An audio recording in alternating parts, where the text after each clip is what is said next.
these two seminars really took traditional texts, one looking at traditional Indian society 2,500 years ago, one looking at Islamic society in the Middle East about 1,000 years ago, and the place of friendship in these societies in the midst of the whole network of relationships, and really looking at what we can learn in creating a world, a community. On one level, he's just unfolding the Dharma, and at the same time trying to draw out an understanding, a vision of what spiritual friendship is, to overcome self-clinging and begin to really understand more of where the path might lead us. A remark that Bhante made, I think, where he said he thought he was one of the few Buddhist teachers to take seriously the Buddha's remark that Kalyanamitrata was the whole of the spiritual life. One of the reasons for this retreat is actually really trying to go back and rediscover, if you like, what Bhante was pointing to. There's still so much more to discover and unfold, bringing us back into a connection with reality where we are part of a whole network of human relationships. See how we are woven into a web of human connection. The Buddha's on his alms round early in the morning, and he bumps into this young man, Sigala. Every morning he would worship the 6 directions. And the Buddha then goes on to say to Sigala, look, if you really want to worship the 6 directions, this is how you ought to do it. The Buddha unpacks the 6 directions in terms of parents in the East, teachers in the more secular sense in the South, wife and children in the West, friends and companions in the North, and then in the traditional direction of below, servants, workers and helpers, and in the direction above, holy men and spiritual teachers, Brahmana and Shramana, honouring all those different relationships that one is part of, that one is woven into. We're going to be focusing particularly on those relations in the north of friends and companions, but exploring all these very practical ways. One asks for time, he gives you more than that. One needs money, he gives more than one asks for. That sense of really being ready to respond and take care of each other in friendship. The Buddha speaks of a friend revealing their secrets to you and concealing your secrets. Being with people who one's not hiding anything from. Us actually becoming more truly who we are. How that can also be a way in which we discover ourselves more. I think Bhante was also trying to point to something a bit more than that, almost the sort of wonder and mystery of what it is to be a human being. You know, I think Bhante wanted us to actually just take these things further, take them deeper. You know. So it's an 11th century text. It's written by a man called Al-Ghazali, and the text itself is in 8 chapters. So let's get a flavour of some of them. The first duty is the material one. Brotherhood is only complete when they're comrades in a single enterprise. And you can read that quite pragmatically, just there's an attitude of being willing to help your friend. For people with a spiritual practice, the central enterprise is the process of growth, and saying that ideally you want a relationship to include what's most deeply important to you. Fath al-Masili once came to a brother's house while he was away. Telling his brother's wife to bring out his chest, he opened it and took from it what he needed. When the slave girl later informed her master, he exclaimed, "If what you say is true, you are a free woman for the sake of God." So delighted was he at his brother's deed. And that idea of a friendship where your generosity is so taken for granted that you can call on your friend's resources.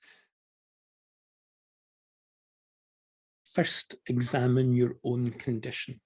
And if you can find there one blameworthy thing, then be tolerant of what you see in your brother. It may be that he's unable to control himself in that particular characteristic, just as you are impotent in the face of your own difficulty. So do not be too heavy on him on account of one blameworthy trait. What man is completely upright?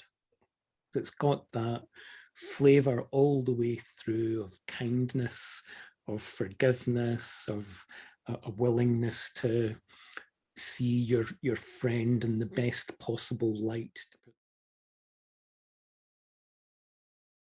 And the text, Bhante says, sometimes people don't even suspect that you have a sneaking liking for them. And it comes as a pleasant surprise to be told that they actually like you. And no doubt that would improve relations immensely. And he quotes from the Al-Ghazali text, communication brings about an increase in love. If the brother knows that you love him, he will naturally love you.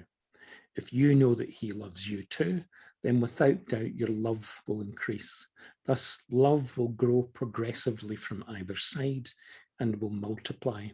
So it's an encouragement, I guess, that affection, regard, mudita actually gets expressed in the relationship. The sense of, you know, something very lovely that can open up where there is that mutual care expressed in words. Al-Ghazali says, whenever your brother apologizes to you, accept his excuse, be he lying or telling the truth. Bhante goes on to say, this is an extraordinary statement, that you should accept your brother's apologies, even if he's lying.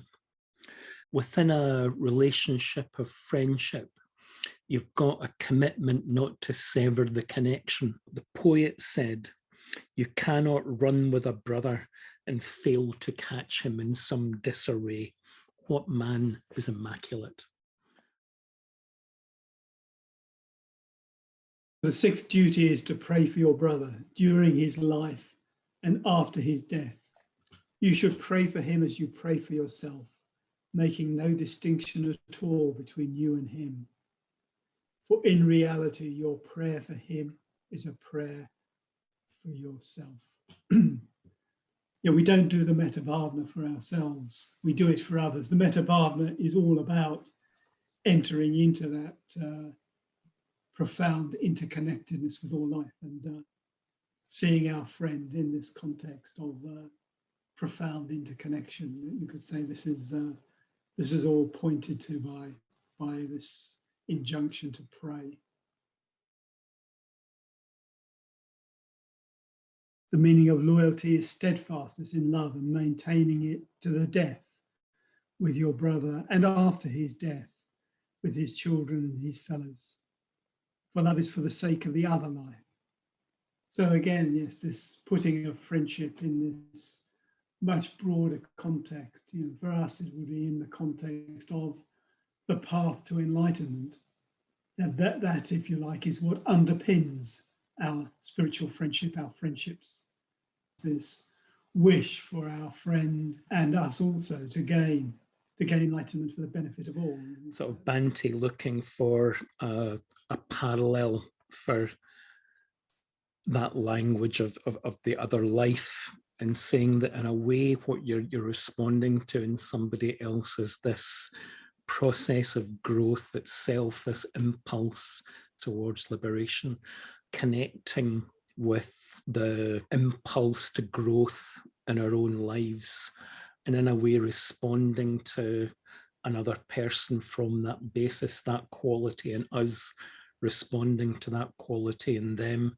In the seminar, Bhante goes on to say that we don't love someone just for the sake of who they are now, but also for the sake of what they can become. And that development can continue so to speak, infinitely. So our love, therefore, has an infinite object. Bhante refers back to the talk he'd given fairly recently on fidelity and the importance of connecting with each other, if you like, on a more essential mental level. You know, if you like, beyond the sort of accidents of birth, appearance, personality, but somehow connecting with that deeper sense of each other. Remember Bhante talking about his connection with Dhardo Rinpoche and sort of saying, in a sense, he never really felt apart from him, even after he came back to England and to the UK. But no, quite a strand in Bhante's thinking and speaking about friendship, that shift to something deeper. Started to create a depth of friendship where you and your friend are both able to be completely themselves. You know, you're each able to be completely yourself. So a complete honesty and openness, and that itself then being a very fertile ground for spiritual unfoldment and development. Don't make your friendship or your brotherhood a source of annoyance or trouble or difficulty for the friend. Having spent 7 chapters laying out all the duties of brotherhood, the last one is that you don't make it a source of annoyance or trouble for your friend. And just as a lovely note to finish on, that uncontrived, informal, natural relationship. In friendship, that can actually open into something very beautiful, very mysterious, and yeah, take us really much closer to the heart of things. Where a man said to Al-Junaid, "Brothers are scarce in these times. Where am I to find a brother in God?" And Al-Junaid made him repeat this 3 times before replying, "If you want a brother to provide for you and bear your burden, such, by my life, are few and far between. But if you want a brother in God, whose burden you will carry and whose pain you will bear, then I have a troop I can introduce you to."